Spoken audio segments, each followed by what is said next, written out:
जय गोपी जन वल्लभ गिरिवरधारी। बोलो बोलो।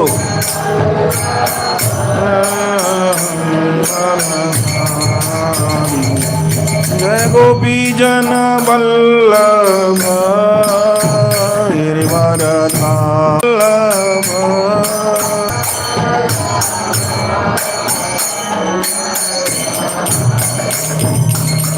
यशोदानंदन व्रज जन रंजन।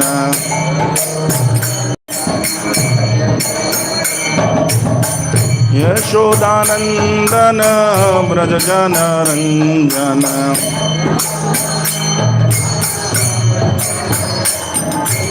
धीरा वनचारी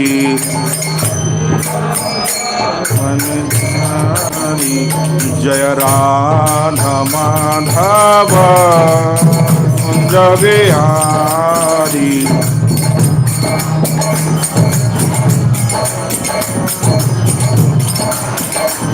जय राधा माधव कुंज बिहारी।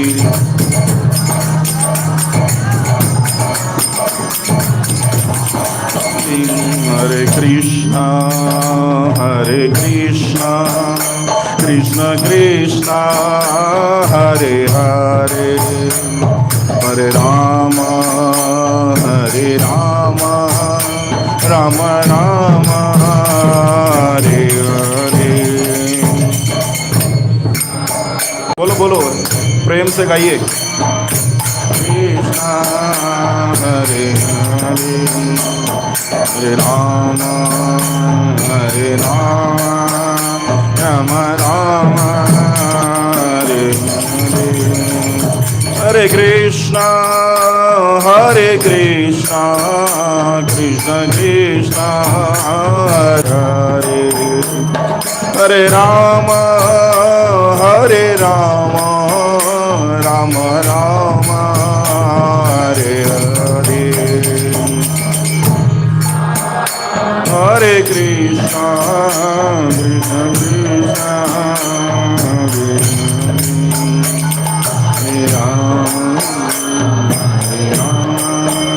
राम राम हरे हरे।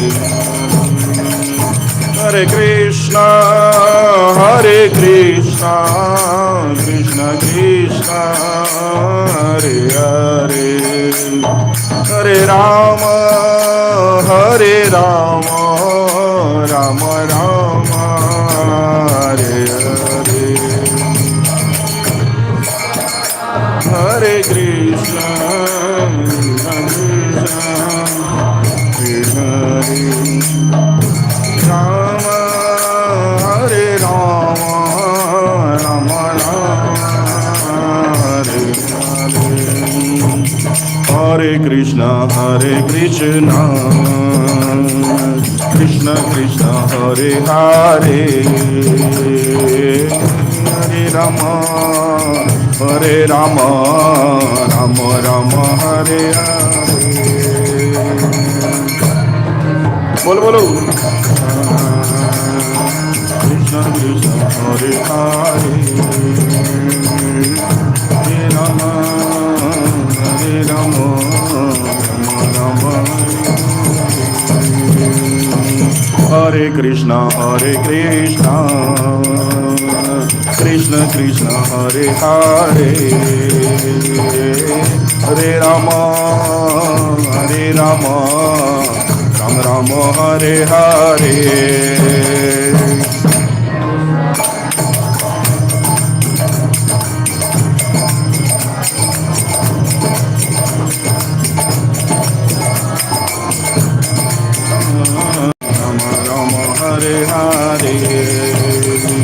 हरे कृष्णा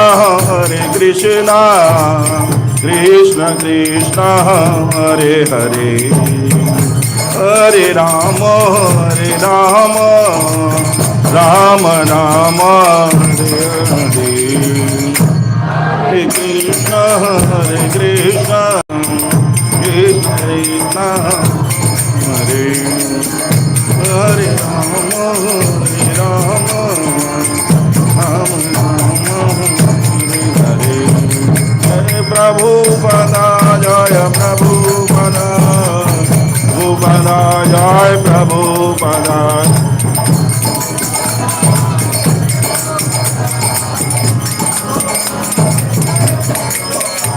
निताय गौर हरि बोल, हरि बोल, हरि बोल, निताय गौर हरि बोल।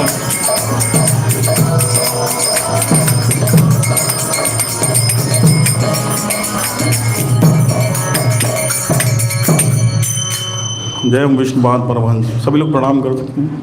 जय ओम विष्णुपाद परमहंस परिव्राजकाचार्य अष्टोत्तर सत Shri his divine grace AC भक्त वेदांत स्वामी श्रील प्रभुपाद की, BBTA फाउंडर आचार्य जगत गुरु श्रील प्रभुपाद की। जय ओम विष्णुपाद परमहंस परिव्राजकाचार्य अष्टोत्तर सत Shri his divine grace AC भक्ति सिद्धांत सरस्वती ठाकुर प्रभुपाद की, नामाचार्य शील हरदास ठाकुर की, श्री श्री गौर नटराज दयाल निदाय की। All glories to assembled devotees, all glories to assembled devotees, all glories to assembled devotees, all glories, all glories, all glories to Guru and Gauranga Jagat Guru शील प्रभुपाद की जय। हरे कृष्णा। सभी का संडे लव फीस्ट प्रोग्राम में स्वागत है।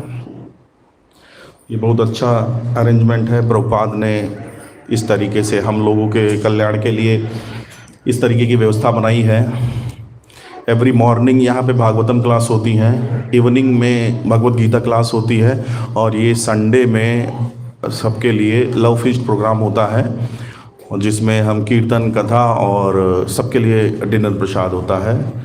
और श्रीमान गिरिराज प्रभु को भी बहुत बहुत धन्यवाद कि he has given me this opportunity. वैसे मेरी कोई योग्यता नहीं है, कोई क्वालिफिकेशन नहीं है, लेकिन प्रभु जी ने सेवा दी है, तो वैष्णवों के आशीर्वाद से मैं कुछ बोलने का प्रयास करूँगा। आज हम डिस्कस करेंगे एक बड़ा स्पेशल वर्ड्स जो है भगवत गीता का, उस पर डिस्कस करेंगे। बड़ा फेमस वर्ड्स है, बड़ा फेमस श्लोक है। दोनों तरीके से फेमस है। एक तो इसलिए फेमस है कि बहुत ज़्यादा प्रचलित है, बहुत ज़्यादा प्रचलित है, बहुत लोग जानते हैं। ठीक है, हमें श्रीमान BR चोपड़ा जी को धन्यवाद करना चाहिए कि उनकी कृपा से हमें 3 भगवत गीता के श्लोक जो हैं पूरे हिंदुस्तान में सबको याद हो गए। महाभारत देखी है ना सबने, तो उसमें 3 श्लोक थे जो जब स्टार्ट होता था महाभारत। कौन कौन से बताएगा कोई? धर्मस्य, यस मैडम। हाँ, दूसरा परित्राणाय साधूनां, और कर्मण्येवाधिकारस्ते मा फलेषु कदाचन। तो ये 3 जो श्लोक हैं BR चोपड़ा जी की कृपा से सब पूरे हिंदुस्तानियों को याद हैं। तो इसमें हम ये 2.47 वर्ड्स ले रहे हैं, कर्मण्येवाधिकारस्ते। तो दूसरा ये इसलिए फेमस है क्योंकि इसका जो व्याख्या है, इसका व्याख्या भी बहुत लोग गलत समझते हैं। इसका व्याख्या जो है कर्मण्येवाधिकारस्ते, इसमें 4 चीज़ें बताई गई हैं, बट एक ही कंसीडर करते हैं और बाकी 3 छोड़ देते हैं, और बड़ा उल्टा इसका व्याख्या है। तो आज हम प्रयास करेंगे कि इसको कुछ समझ पाएँ।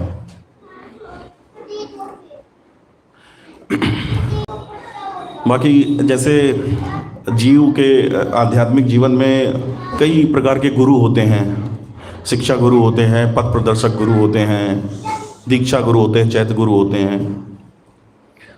तो मेरे सारे गुरु यहीं पे बैठे हुए हैं। मेरे लिए बड़ा नर्वस वाली कंडीशन है। हमारे गुरु जी जो है पथ प्रदर्शक गुरु और शिक्षा गुरु श्रीमान स्वरूपानंद प्रभु यहीं बैठे हैं सामने।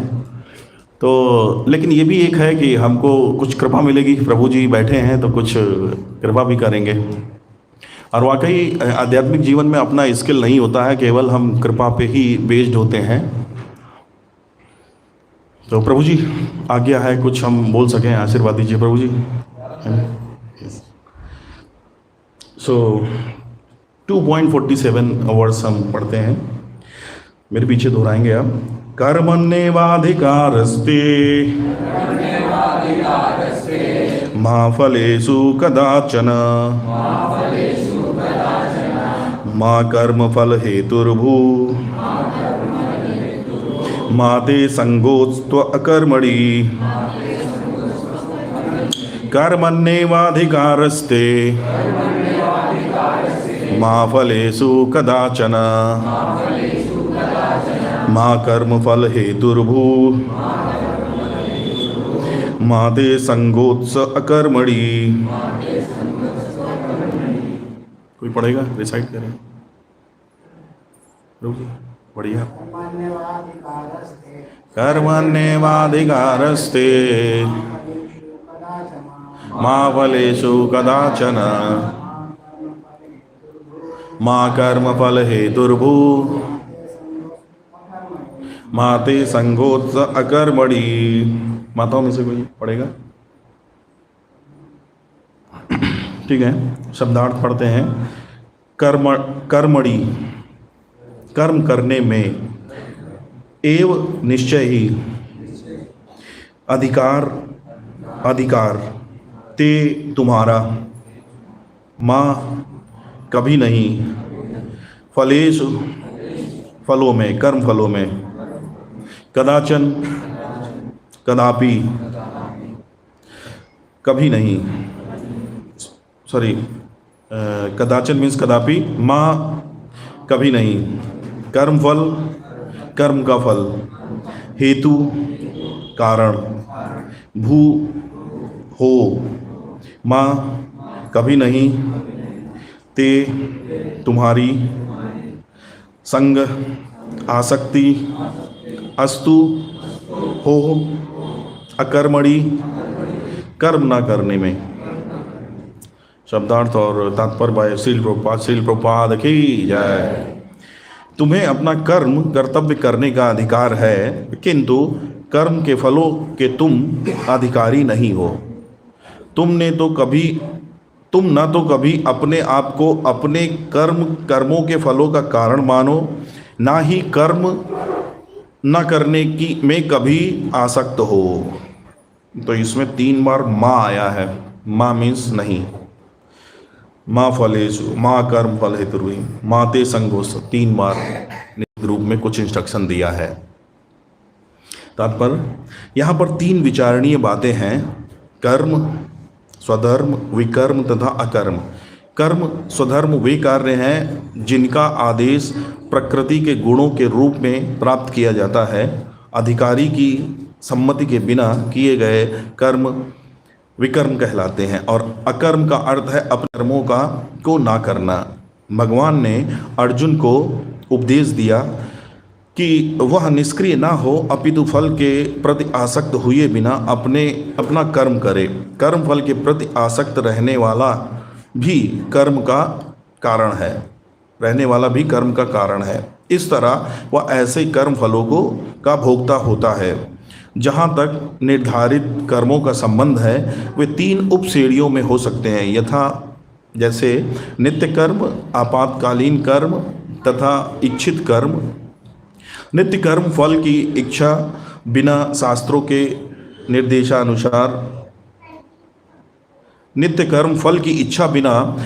के निर्देशानुसार सतोगुण में रहकर किए जाते हैं। फल युक्त कर्म बंधन के कारण बनते हैं, अतः ऐसे कर्म अशुभ हैं। हर व्यक्ति को अपने कर्म पर अधिकार है, किंतु उसे फल से अनासक्त होकर कर्म करना चाहिए। ऐसे निष्काम कर्म निसंदेह मुक्ति पथ की ओर ले जाने वाले हैं। अतएव भगवान ने अर्जुन को फलासक्ति रहित होकर कर्म के रूप में युद्ध करने की आज्ञा दी। उसका युद्ध विमुख होना आसक्ति का दूसरा पहलू है। ऐसी आसक्ति से कभी मुक्ति पथ की प्राप्ति नहीं हो पाती। आसक्ति चाहे स्वीकारात्मक हो या निषेधात्मक हो, वह बंधन का कारण है। अकर्म पापमय है, अतः कर्तव्य के रूप में युद्ध करना ही अर्जुन के लिए मुक्ति का एकमात्र कल्याणकारी मार्ग है। ओम अज्ञानतिमिरान्धस्य ज्ञानाञ्जनशलाकया चक्षुरुन्मिलितं येन तस्मै श्रीगुरुवे नमः। नमः ॐ विष्णुपादाय कृष्णप्रेष्ठाय भूतले श्रीमते भक्तिवेदान्त स्वामिनि इति नामिने। नमस्ते सरस्वते देवे गौरवाणी प्रचारिणे निर्विशेषशून्यवादी पाश्चात्यदेशतारिणे। जय श्री कृष्ण चैतन्य प्रभु नित्यानंद श्री अद्वैत गदाधर श्रीवासादि गौर भक्तवृंदा।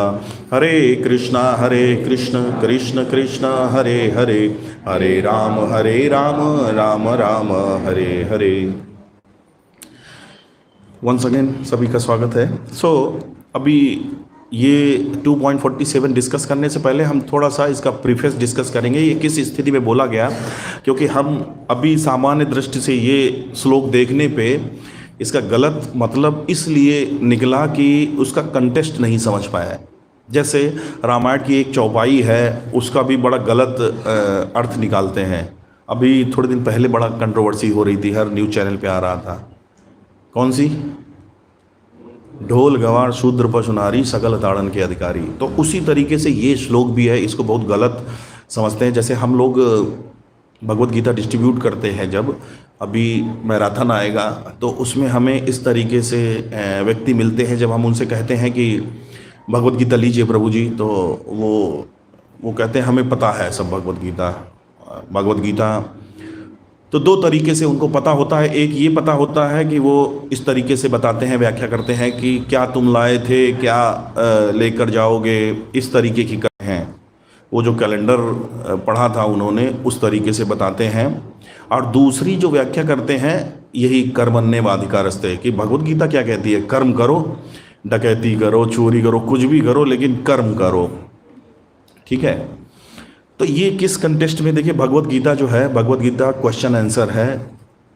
अर्जुन और कृष्ण के बीच का क्वेश्चन आंसर है। क्वेश्चन पूछता है अर्जुन, महाभारत का युद्ध स्टार्ट हो रहा है और इस तरीके से कंफ्यूज्ड हैं। तो पहले चैप्टर में अर्जुन जो है कई सारे प्रश्न करते हैं, 5 प्रश्न करते हैं। 4 प्रश्न जो है पहले चैप्टर में आते हैं और एक प्रश्न जो है वो दूसरे अध्याय में आता है।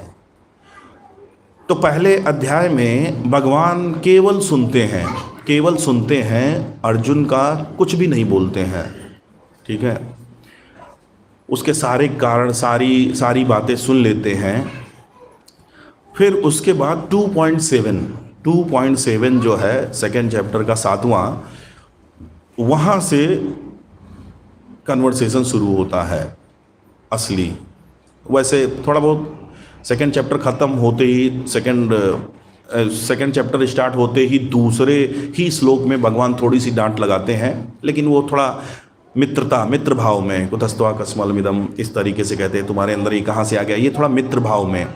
लेकिन 2.7 में जब अर्जुन कहते हैं कि सारी बातें बता देते हैं और इन डिसीजन की कंडीशन में आ जाते हैं, निर्णय नहीं ले पाते हैं कि मुझे क्या करना है क्या नहीं करना है, तब वो बोलते हैं शादिमाम त्वाम शिष्यस्तेहम शादिमाम त्वाम प्रपन्नम, कि आप मुझे शिष्य की तरह स्वीकार करिए और मैं आपको समर्पित होता हूँ और मुझे उपदेश दीजिए। तो यहाँ पे एक शिक्षा हमें मिलती है कि वास्तव में हम तभी किसी का कुछ, जैसे हमें बोलने और सजेशन देने का बहुत आदत होती है, मतलब मेरे जैसे लोगों को। तो यहाँ पे कृष्ण बताते हैं कि हमें तब तक सजेशन नहीं देना चाहिए जब तक सामने वाला एलिजिबल नहीं है सुनने के लिए हमारा सजेशन। तो सजेशन सुनने के लिए कब एलिजिबल होता है? जब वो समर्पण, तब वास्तव में सुनना चाहता है। नहीं तो क्या होगा कि वो वही सुनना चाहेगा, वो वही तुमसे सुनना चाहेगा, वो जो सुनना चाहता है, वो नहीं सुनेगा जो तुम्हारे लिए अच्छा है। तो 2.7 के बाद भगवान सारे जो उसके क्वेश्चन थे, पहला क्वेश्चन था वो भौतिक करुणा की बात करता है। हरि बोल।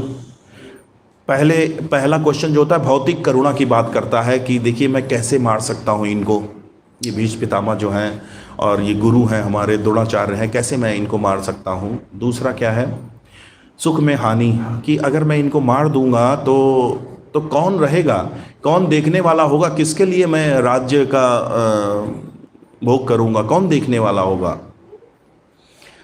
पाप मतलब पाप लगने का डर, पाप का भय कि ये मैं करूँगा, अगर मैं हत्या कर रहा हूँ, ये तो हत्या है लेकिन पाप लगेगा हमें। फिर बोलता है कि कुल का नाश होगा, क्योंकि सारे जो एडल्ट्री है, जितना यंग है, एडल्ट हैं, वो सारे युद्ध में मारे जाएंगे, तो माताएं और बच्चे रहेंगे। तो इस तरीके से कुल का जो कुल की जो रीत रिवाज हैं वो आगे कैसे प्रोपगेट होंगे, ठीक है। स्त्रियां दूषित हो जाएंगी क्योंकि उनका कोई प्रोटेक्टर नहीं होगा। तो इस तरीके से उसने चौथा कारण बताया। और पांचवा कारण उसने बताया कि इनडिसीजन, मतलब कि मैं निर्णय नहीं ले पा रहा हूं। तो भगवान क्या है, शुरू करते हैं उसको बताना। तो सबसे पहले क्या है, उसका जो भौतिक करुणा थी उसमें भगवान क्या है, आत्मा का ज्ञान देते हैं। आत्मा का ज्ञान, क्योंकि उसको आत्मा का ज्ञान नहीं था, इसलिए वो ऐसी बातें कर रहा था। शरीर के स्तर पे जो है करुणा कर रहा था, करुणा था, शरीर के स्तर की बात कर रहा था। जैसे हम किसी भी व्यक्ति का जो है अगर मदद करना चाहते हैं तो 3 प्रकार से कर सकते हैं। एक शरीर के स्तर पे, है ना, कंबल बांट दिया या उसको खाना खिला दिया, अच्छा है, बहुत अच्छा है। एक क्या है कि मन के स्तर पे जैसे व्यक्ति क्या है, उसके पास सब कुछ है लेकिन मन अशांत है, तो हम मन के स्तर पे उसकी आत्मा, उसको जो है मन भी शांत है लेकिन फिर, और सब कुछ धन धान्य भी है, शरीर के स्तर की भी कोई हेल्प नहीं चाहिए, लेकिन फिर भी क्या है, व्यक्ति जो है कुछ कमी, अथातो ब्रह्म जिज्ञासा, उसके अंदर जिज्ञासा है कि मैं क्यों हूँ यहाँ पे, क्यों सफरिंग है, इस तरीके से। तो इस तरीके से क्या है वो, तो तब इस केस में हम कैसे हेल्प कर सकते हैं, आत्मा के स्तर पे उसको आत्मा का ज्ञान। तो वास्तव में ये जो उसकी भौतिक करुणा थी, वो आत्मा का ज्ञान जो है उसको सही ढंग से ना पता होने के कारण। वैसे क्या है कि अर्जुन, देखिए अर्जुन, जैसे घर में क्या होता है कि बहू को अगर डांट लगानी है, नई बहू को, तो बहू को डायरेक्ट नहीं डांटते हैं, बेटी पे चिल्लाते हैं, उठती नहीं है सवेरे, ये सवेरे नहीं उठती, इसको पोछा लगाना नहीं आता है, लेकिन वो कह रही होती है बहू को, ठीक ना। तो उसी तरीके से भगवान, देखिए अर्जुन जो है निमित्त बने इस ज्ञान को प्रकट करने में। अर्जुन तो जब भगवान के मित्र थे, तो अर्जुन ऐसा नहीं कि हल्के फुल्के आदमी थे, भाई हम मित्रता उसी से करेंगे जो हमारे कॉन्शियस के लेवल पे हो, हमारी बातों को समझ सके, हम आदान प्रदान कर सकें। तो अर्जुन ऐसा नहीं, लेकिन ये एक निमित्त बनाया, इस तरीके से ज्ञान प्रकट हुआ। क्वेश्चन पूछे अर्जुन ने, तो फिर जो भगवान हैं शुरू करते हैं आत्मा का ज्ञान। सबसे पहले 11 से लेके 30 तक जो है भगवान आत्मा का ज्ञान देते हैं सेकंड चैप्टर में। देन उसके बाद आत्मा का ज्ञान दे देते हैं, तो अर्जुन कहता है हाँ ठीक है, ये बात सही है कि हम आत्मा हैं, लेकिन फिर भी हम मार कैसे सकते हैं हम उनको। तो भगवान थोड़ा उनको सकाम कर्म के बारे में बताते हैं, थोड़ा लोअर लेवल का नॉलेज देते हैं। सकाम कर्म कि भाई तुम अगर 37वां श्लोक है, उसमें कहते हैं अगर भाई तुम युद्ध में जीत जाओगे तो स्वर्ग का भोग करोगे, और युद्ध में हार जाओगे तो तुम्हें अगर युद्ध में जीत जाओगे तो तुम राज्य का भोग करोगे, अगर हार जाओगे, क्षत्रिय अगर हार जाता है युद्ध भूमि में, उसकी मृत्यु होती है, तो वो क्या है, स्वर्ग का भोग करेगा। तो दोनों ही तरीके में, दोनों ही केस में तुम्हारी विन विन कंडीशन है। ये सकाम कर्म की, मतलब कर्म फल की इच्छा करते हुए उन्होंने बताया। केवल 7 श्लोक दिए हैं भगवान ने। देन उसके बाद निष्काम कर्म की बात करते हैं 38 से 51 तक। यस माता जी, पूर्णानी माता जी, 31 से 53 तक सकाम कर्म। देन फिर स्थित प्रज्ञ के बारे में पूछते हैं। यस, फिर क्या है, फिर निष्काम कर्म योग या बुद्धि योग के बारे में बताते हैं 51 तक। उसके बाद फिर अर्जुन कहता है कि भाई ठीक है, आप बता रहे हैं कि निष्काम कर्म करो, फल की इच्छा ना करो, तो ऐसे लोग कौन होते हैं, ऐसे लोग कौन से होते। तो भगवान क्या है, अर्जुन को बताते हैं कि क्या लक्षण होते हैं स्थित प्रज्ञ के। एक जो कृष्णा कॉन्शियसनेस व्यक्ति होता है, एक भक्त होता है, उसके क्या लक्षण होते हैं। तो ये बड़ा वैलिड, ऐसा हमें लगता है कि ये कौन सी शिक्षा है कि स्थित प्रज्ञ के लक्षण, क्योंकि जब तक हम लक्षण नहीं समझेंगे तब तक हम पहचान नहीं पाएंगे एक भक्त को, क्योंकि हमारे लिए भक्त को पहचानना आवश्यक है, क्योंकि तभी हमारा डिसाइड हुआ कि हमें किससे संग लेना है और किससे संग नहीं लेना है, किस तरीके का संग लेना है। तो ये पहचान बताता। तो ये 2.47 जो है वर्ड्स, ये किस में आता है, किस कैटेगरी में फॉल होता है? निष्काम कर्म योग, बुद्धि योग या बुद्धि योग जिसको कहते हैं, या मतलब एक्शन विदाउट रिएक्शंस। ठीक है, तो इसमें पहली दृष्टि में ऐसा हमें लगता है कि कर्मण्ये वाधिकारस्ते, कि कर्म करने का, अर्जुन भगवान कहते हैं कि कर्म करने का अधिकार है तुम्हें, ये बोलते हैं। तो एक सामान्य दृष्टि से हमें लगता है कि अगर कर्म करने का अधिकार है तो ये किस प्रकार के कर्म करने का अधिकार की बात कर रहे हैं? कोई भी मन मर्जी का कर्म करने के लिए भगवान कह रहे हैं। अगर भगवत गीता की यही शिक्षा है तो ये हमारे लिए शिक्षा हो ही नहीं सकती, क्योंकि हम तो कर्म कर ही रहे हैं। अर्जुन के लिए ये शिक्षा है, भगवत गीता अर्जुन के लिए है, क्योंकि अर्जुन युद्ध करना नहीं चाहता था।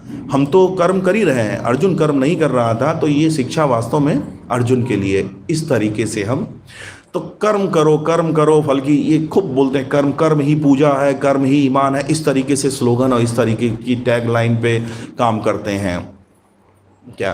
तो यहाँ पे भगवान बहुत अच्छे से कर्म का सिद्धांत बताते हैं और क्या कर्म हमें करने हैं, किस तरीके से फल की आसक्ति की बात कर रहे हैं, तो पूरा लूप क्लोज कर देते हैं, कंप्लीट नॉलेज देते हैं कर्म, साइंस ऑफ कर्म।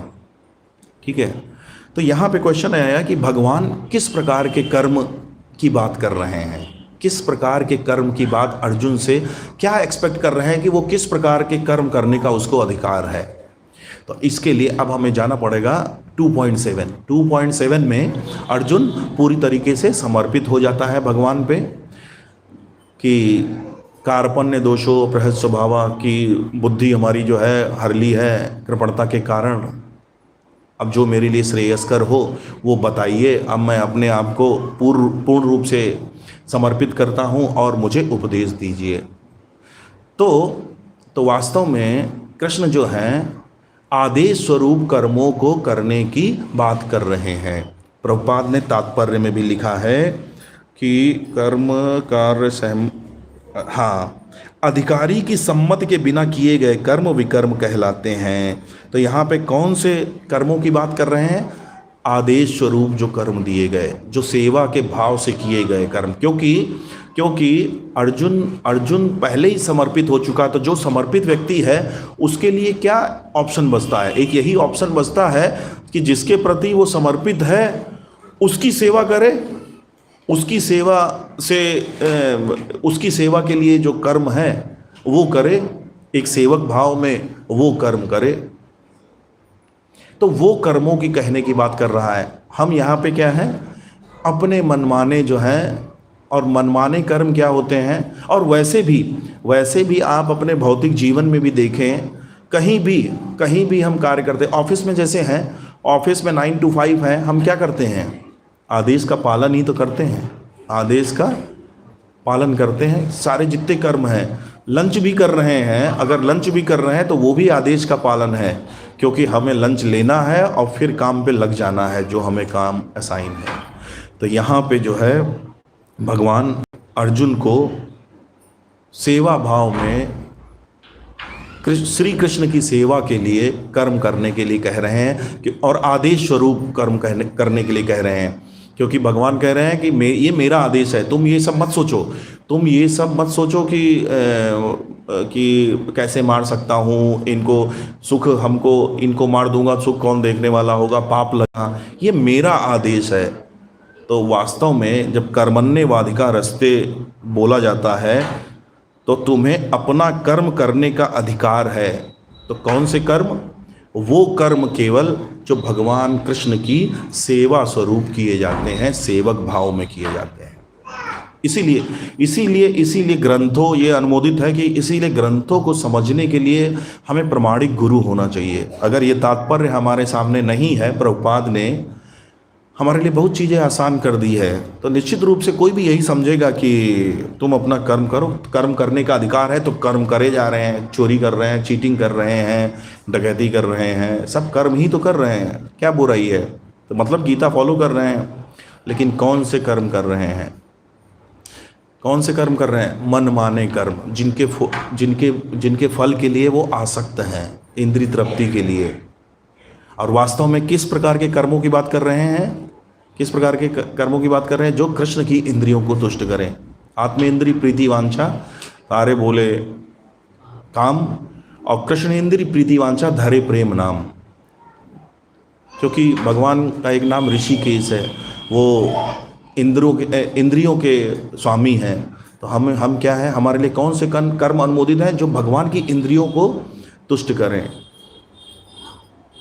तो अब ये बात अगला लाइन जो है, तात्पर्य का अगला लाइन, वो और अच्छे से, श्री श्री गौरनाथ दयाल नेता भगवान की। तो अगला लाइन जो है, अगला लाइन वो इस बात की और पुष्टि करता है कि ये जो कौन से कर्म के लिए भगवान कह रहे हैं, सेवा के भाव में किए गए कर्म, कृष्ण की सेवा में किए गए कर्म। क्योंकि आगे क्या कहते हैं? किंतु कर्म के फलों के तुम अधिकारी नहीं हो। तो कर्म के फलों के अधिकारी ये तभी पॉसिबल है जब हमने कर्म को सेवा भाव में किया है। ये तभी पॉसिबल है कि हम अगर उसके फल के लिए आसक्त ना हो, तब यही एक कंडीशन हो सकती है कि जब हमने सेवा भाव में किया है। तो भगवान क्या कह रहे हैं कि किंतु कर्म के फलों को तुम अधिकारी नहीं हो। फिर अब यहाँ पे एक कन्फ्यूजन होता है कि कर्म के अधिकारी नहीं है तो फिर हम कर्म करें क्यों? क्या मोटिवेशन है हमारा? अगर हम कर्म फल के अधिकारी नहीं हैं तो भगवान इस तरीके से समझाते हैं, परपड़ में भी प्रभुपाद कहते हैं कि कर्म फल का चिंतन, अनावश्यक चिंतन, समर्पण भाव से कृष्ण की सेवा करते हुए, बिना फलों का चिंतन करते हुए कर्म करो। किसी भी कर्म का रिजल्ट तो आना ही आना है। रिजल्ट ऐसा नहीं है कि कुछ काम कर रहे हो उसका रिजल्ट ना आए, लेकिन भगवान ये कह रहे हैं कि उस रिजल्ट के लिए आसक्त ना हो, क्योंकि तुम सेवा कर रहे हो। तो ये इनडायरेक्टली भगवान ये कह तो रहे हैं कि तुम्हें अपना कर्म करने का अधिकार है। वास्तव में हमें एक न्यूज़ दे रहे हैं, क्या? कि जीवेरे स्वरूप होय कृष्णेर नित्यदास। वो ये बता रहे हैं कि एक जीव का जो वास्तविक जो भाव है, सही उसका स्थिति है, वो दास रूप में कार्यों को करने की, कृष्ण की सेवा करने में।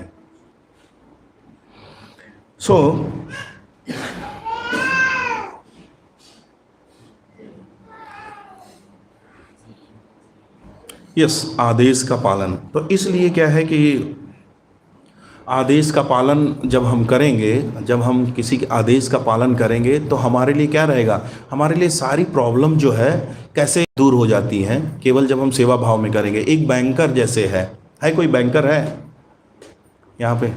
एक बैंकर है, वो करोड़ों रुपये गिन डालता है, ठीक है, लेकिन उसको कोई आसक्ति नहीं होती है। बैंक में आग लग जाए कुछ नहीं, वो दूसरे दिन फिर आएगा, अपना काम करेगा, सरकार उसको फिर से इस्टेब्लिश करेगी, तब तक छुट्टी हो जाएगी, ठीक है।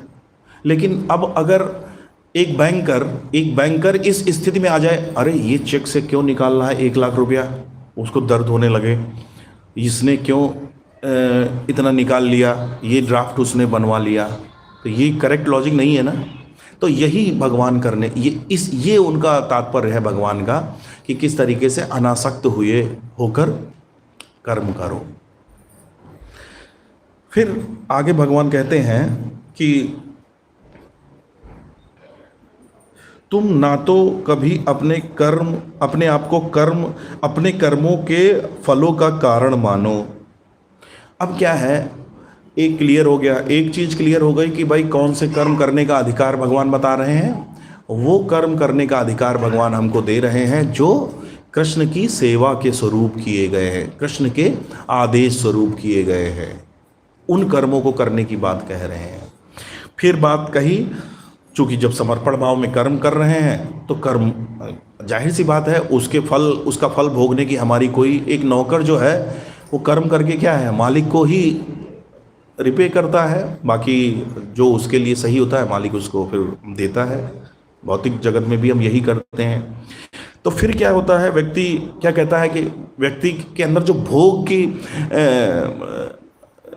आशा बनी रहती है, तो वो क्या कहती है कि चलो ठीक है, हमें कर्म करने का, सेवक रूप में कर्म करने का अधिकार है, हमें उसका फल लेने का भी अधिकार नहीं है, लेकिन कम से कम ये इंजॉय तो कर सकते हैं कि हम उसके कर्ता हैं, हम उस फल के, हम उस कार्य के करता हैं, एटलीस्ट हम ये इंजॉय तो कर ही सकते हैं। तो तीसरी लाइन में क्या कहते हैं, भगवान ने फिर से बोला, माँ, नो, निषेध कर दिया, तुम ना तो कभी अपने आप को अपने कर्मों के फलों का कारण मानो। तो इसको कैसे समझें हम, कि कैसे हम वास्तव में करते तो हम ही हैं, कर्म तो हम कर ही रहे हैं, कारण तो हम ही हैं। तो केवल जीव कारण नहीं है।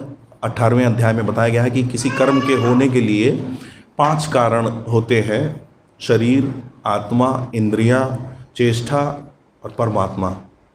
आत्मा क्या है, चेष्टा करती है, इंद्रियों को उपकरण बना के शरीर क्षेत्र में कार्य करने की चेष्टा करती है। तो भगवान फिर परमात्मा स्वरूप में जो भगवान हैं अंदर मित्र रूप में, वो सैंक्शन फाइनली करते हैं, तब कोई कर्म जो है निर्विघ्न रूप से होता है। तो हम बहुत छोटे से पार्ट हैं किसी कार्य को करने के, किसी कार्य के कारण कैसे हो सकते हैं। अल्टीमेट सैंक्शनर जो है वो क्या है, भगवान है, परमात्मा स्वरूप में जो है। परमात्मा से भी ऊपर कौन है, कृष्ण है। तो इसको एक मुझे स्टोरी याद आ रही है कि एक डॉक्टर था, एक डॉक्टर जो है उसने ऑपरेट किया। ऑपरेशन जो है कुछ भक्तों के रिलेटिव थे, तो ऑपरेशन किया, सक्सेसफुल हुआ। तो भाई जब सक्सेसफुल हुआ, डॉक्टर ओटी से निकला, तो भगवान ने, लोगों ने बड़ा साधुवाद किया, उसको थैंक यू बोला और भगवान की बड़ी ग्लोरीज गाई कि देखो भगवान की कृपा से आज ये हो गया, भगवान ने देखो हमें कर दिया। भक्त लोग थे। तो डॉक्टर को थोड़ा सा खराब लगा, थोड़ा सा फील हुआ कि यार ये हमारा नाम एक बार भी नहीं ले रहा, हमको हमें ऐसे कह के चला दिया, और इतनी देर से ये भगवान जो है भगवान। तो उसने, डॉक्टर ने कहा कि तुम बड़े यार एहसान फरामोश हो, मतलब ऑपरेशन हमने किया और तुम इतनी देर से भगवान कर रहे हो। तो वो भक्त थे, वो चतुर भक्त थे, तो उन्होंने कहा कि कुछ इनको हम शिक्षा दे दें। तो उन्होंने कहा ये तो है ही है, भगवान की कृपा से ही ये होता है। तो उन्होंने कहा अच्छा डॉक्टर साहब ये बताइए कि कभी कभी जैसे आप ऑपरेट करते होंगे तो सक्सेसफुल भी नहीं हो पाता होगा, पेशेंट जैसे मर भी जाता होगा। बोले हाँ सम टाइम ऐसा होता है। तो उसने कहा बुलाओ पुलिस को, बंद करो इसको, इसने मर्डर कर दिया है। तो डॉक्टर था बोले नहीं वो, अरे मैंने थोड़े ना मारा है। तो बोले कि तुम मारने की रिस्पॉन्सिबिलिटी नहीं ले रहे हो, लेकिन बचाने की रिस्पॉन्सिबिलिटी लेने जा रहे हो। तो यही प्रकृति जो होती है जीव की होती है।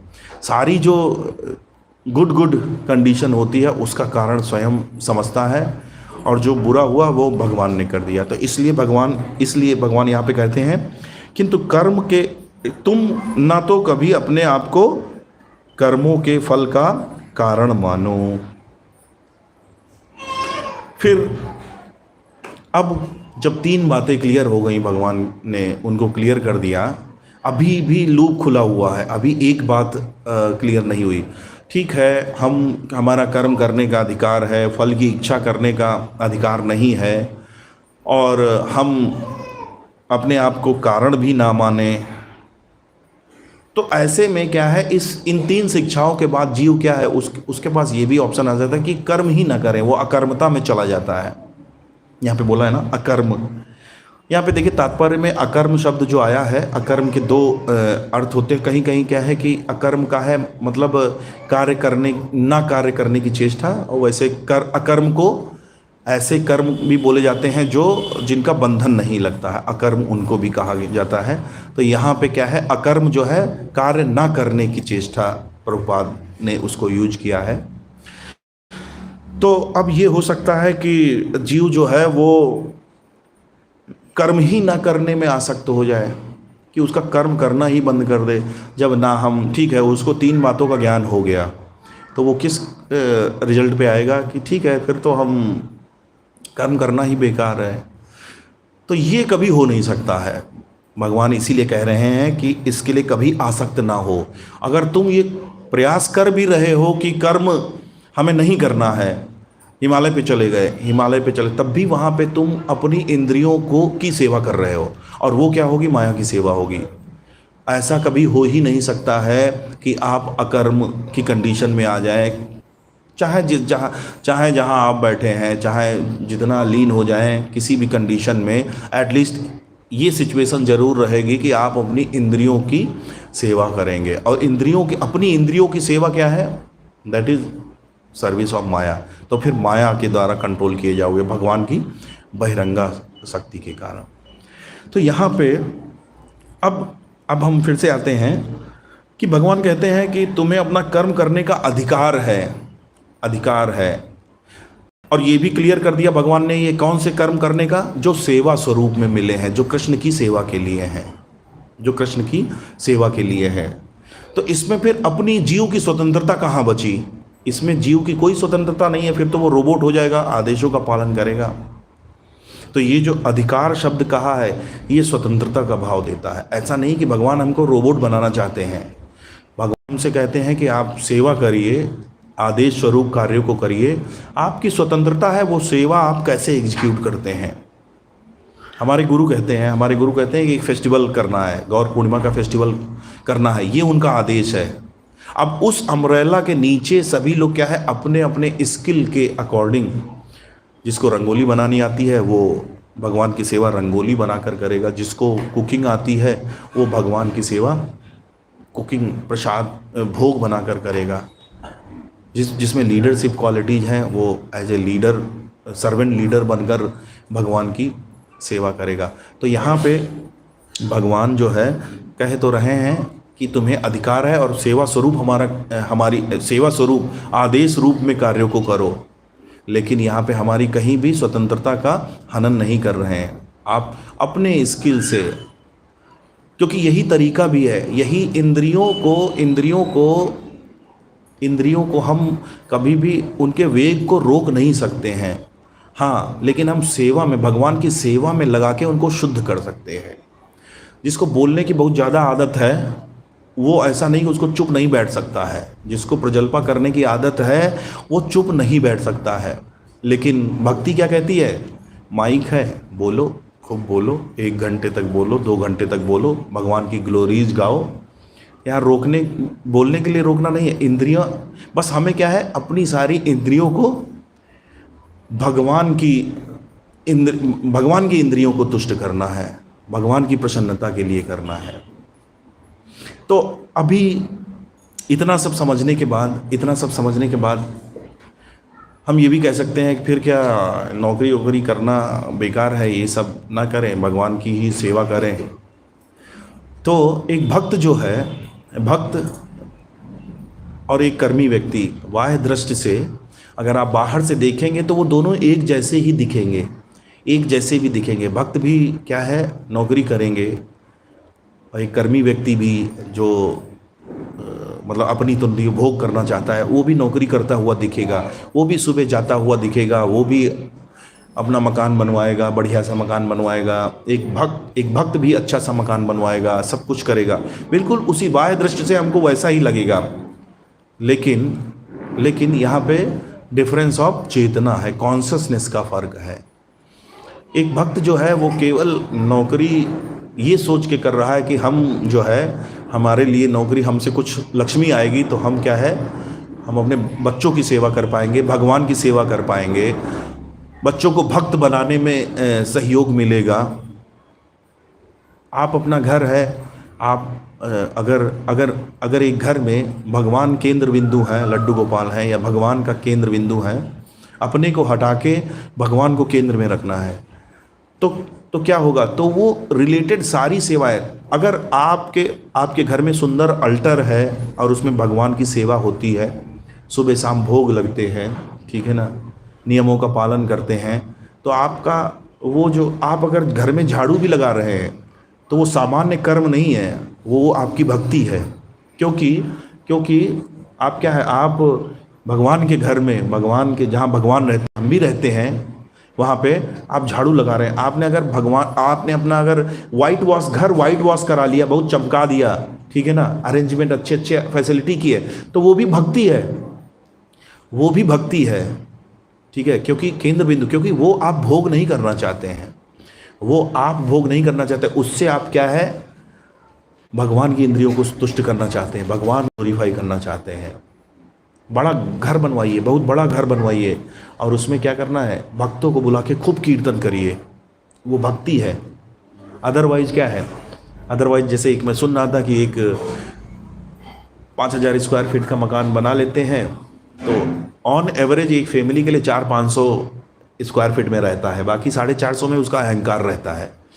बात समझ रहे हो? बाकी ऑन एवरेज एक आदमी को रहने, 2-3 लोगों की फैमिली है तो क्या चाहिए, एक रूम चाहिए और किचन चाहिए, लेटरिन बाथरूम चाहिए, तो on average 500-600 square feet sufficient है, 3-4 लोगों की फैमिली है मान लो। अब क्या है, 10,000 स्क्वायर फीट का बना है, 3 स्टोरी बना हुआ है, तो क्या है, तो उसमें बाकी सब में आपका अहंकार रहेगा, बड़ा फूलते रहोगे कि देखो। लेकिन भक्त क्या है, भक्त क्या है, खूब कीर्तन करवाएगा, ठीक है, खूब चमका के रखेगा, भक्त दूसरों को भी प्रेरणा देगा। और वो अगर आप अपने घर में झाड़ू भी लगा रहे हैं तो वो भी आपका प्रचार है।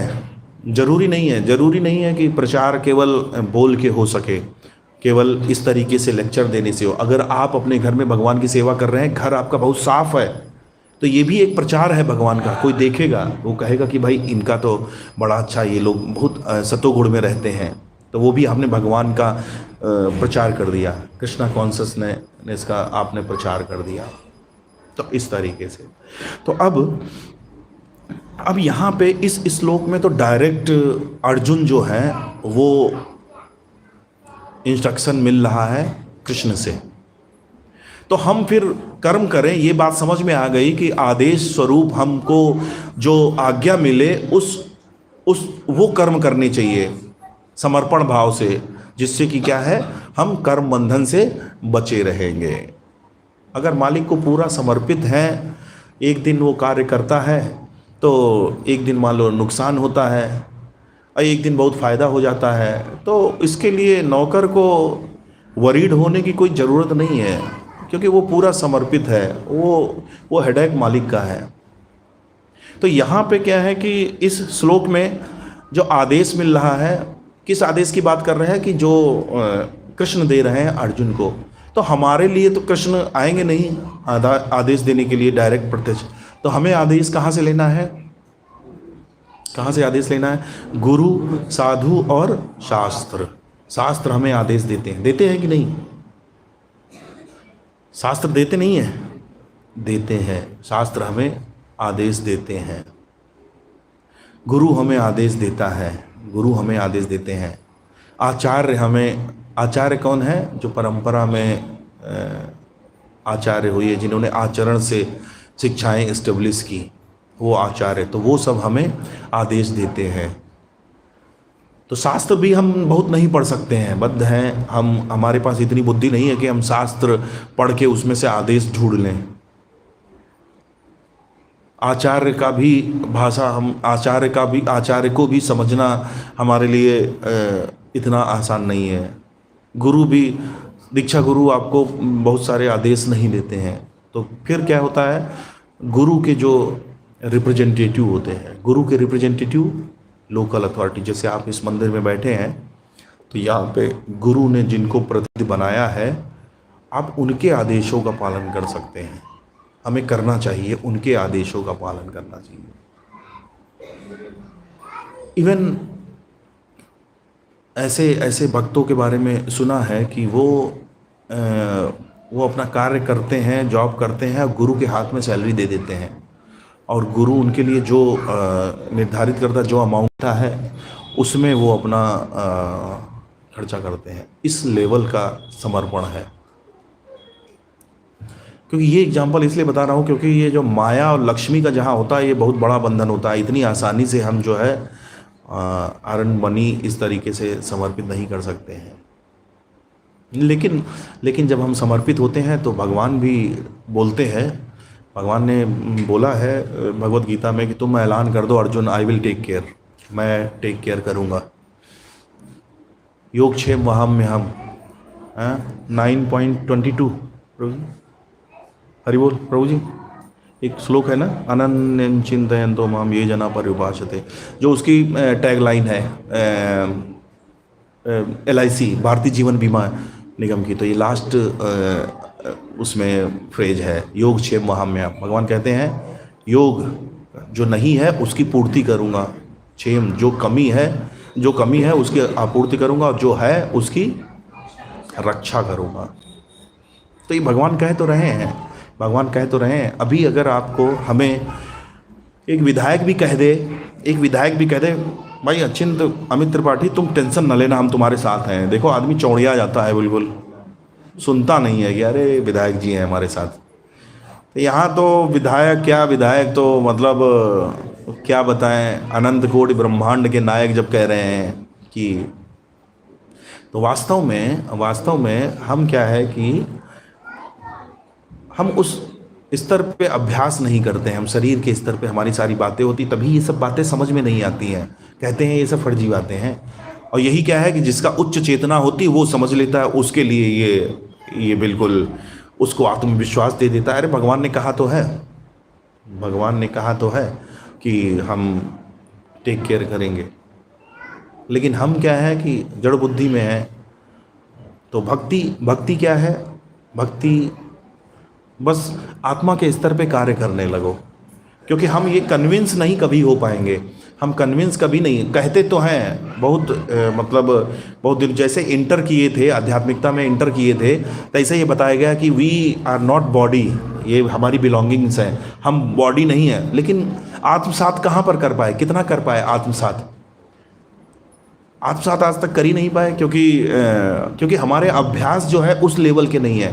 तो यही कर्म योग है कि काम करना शुरू कर दो, आत्मा के लेवल पे कार्य करना शुरू कर दो। क्या अब खाना नहीं, भोग ऑफर होगा, प्रसाद, ठीक है ना, प्रसाद पाएंगे, ठीक है, भगवान का श्रृंगार होगा, भगवान के लिए कीर्तन होगा, ठीक है ना, ये तब आपकी आत्मा पोषण होगी, तब आप धीरे धीरे ये महसूस कर पाएंगे, तब ये सब बातें समझ में आएगी कि योगक्षेम वहाम्य हम। तो इस तरीके से ये जो श्लोक है, ये श्लोक बहुत अच्छा श्लोक है, और लेकिन जो है हम इसका अर्थ जो है अनर्थ कर देते हैं। जनरली सभी लोग तुरंत बोलते हैं कर्म करो, लेकिन कौन से कर्म, और क्यों फल में आसक्ति नहीं है हमें, क्यों हम अकर्मणी क्यों नहीं बिना कर्म किए क्यों नहीं रह सकते, क्यों उसके कारण नहीं है। तो ये इस तरीके से भगवान जो है अर्जुन को ये तीन जो निषेधात्मक और एक जो इंस्ट्रक्शन है उसमें पूरा कर्म का सिद्धांत बताते हैं। अगर इस कॉन्सेप्ट से, इस समझ से हम कार्य करेंगे तो कर्म बंधन में नहीं फंसेंगे। कर्म बंधन क्या होता है?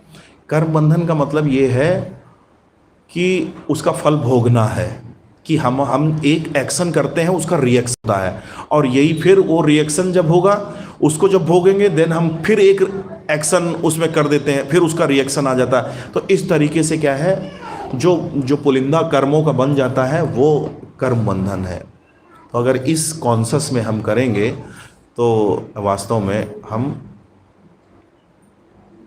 कर्म बंधन से बच सकते हैं। और सबसे फॉरमोस्ट इंस्ट्रक्शन जो गुरु कहता है, कुछ नहीं करना है, बस क्या करना है, हरे कृष्ण कृष्ण कृष्ण हरे हरे, हरे राम राम राम हरे हरे।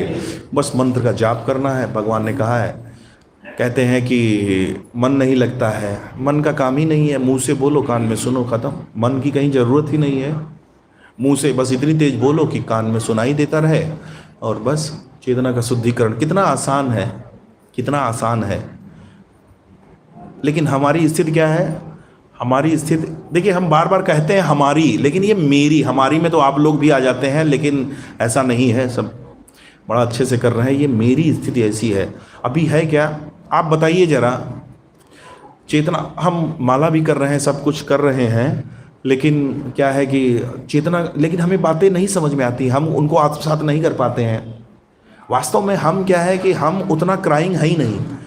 जैसे जैसे एक बात बताइए, आप कुएं में गिर जाओ, अंधे कुएं में गिर गया एक आदमी जो है अंधे कुएं में गिर गया। अब वो कुएं के अंदर से क्या कह रहा है? कह रहा है कि अरे भैया कोई है, बचा लो, अरे यार बचा लो यार, कुएं में गिर गया, कोई निकाल ले हमको। कोई ऐसे हंस हंस के कहेगा तो क्या कोई कुएं से उसको बाहर निकालेगा? कोई निकालेगा? तो बस हम भी ऐसे ही कहे तो रहे हैं, हरे कृष्ण कृष्ण कृष्ण हरे हरे, हरे राम हरे राम, लेकिन वो क्राइंग नहीं है। लेकिन अभी कोई ऐसे चिल्लाए, अरे निकालो भैया, कोई है निकालो, तो सबसे पहले उस आदमी को निकालेगा पहले। तो हम क्या है कि भगवान देख रहे हैं ये तो आनंद में है, इसको जरूरत ही नहीं है यहाँ अपने पास, ये तो आनंद ले रहा है। तो जब हम चिल्लाएंगे अरे भैया निकालो, हम कुएं में गिर गए हैं, लेकिन स्थिति क्या है? स्थिति क्या है? हम कह रहे हैं कि अरे यार निकाल लो जरा हमको, ऐसे इस तरीके से, अरे भैया निकाल लो यार, अरे भैया निकाल लो यार। क्या तो वो कहेगा ये तो मजे ले रहा है, इसको कोई कष्ट है ही नहीं है, ये हम क्यों अपनी एनर्जी बर्बाद करें? तो इस तरीके से तो हमें क्या करना है? गुरु के जो प्रतिनिधि हैं, हमारे लोकल अथॉरिटीज हैं, उनके द्वारा बताए गए आदेशों को करना है। ठीक है, तो वो अल्टीमेटली क्या है? यही गुरु परंपरा है, यही गुरु परंपरा का फ़ायदा है। गुरु परंपरा का फ़ायदा है कि हम क्या है कि वो सारी जो एक्टिविटी है वो सीधे कृष्ण को ऑफर हो जाती हैं। ठीक है, हमने अपने इंस्ट्रक्शन लिया, हमने अपने लोकल अथॉरिटी का इंस्ट्रक्शन लिया, गुरु प्रसन्न हुए, गुरु से उनके गुरु प्रसन्न हुए, उनके गुरु प्रसन्न हुए, अल्टीमेटली कौन प्रसन्न हो गया? कृष्ण। हमारी ये योग्यता हो ना कि कृष्ण को हम कर लें। तो ये बहुत अच्छा श्लोक था, लेकिन मैं पता नहीं शायद ज़्यादा समझा नहीं पाया, लेकिन इसको पढ़ना चाहिए और समझना चाहिए, और हम दूसरों को बताएं भी। जैसे जो बोलता है कि कर्म करो कर्म करो, तो हम खुद समझें और उसको अच्छे से बताएं। तो यहाँ पे क्लोज करते हैं। प्रभु जी के पास शायद कोई कुछ बताना है। हरे कृष्णा, थैंक यू।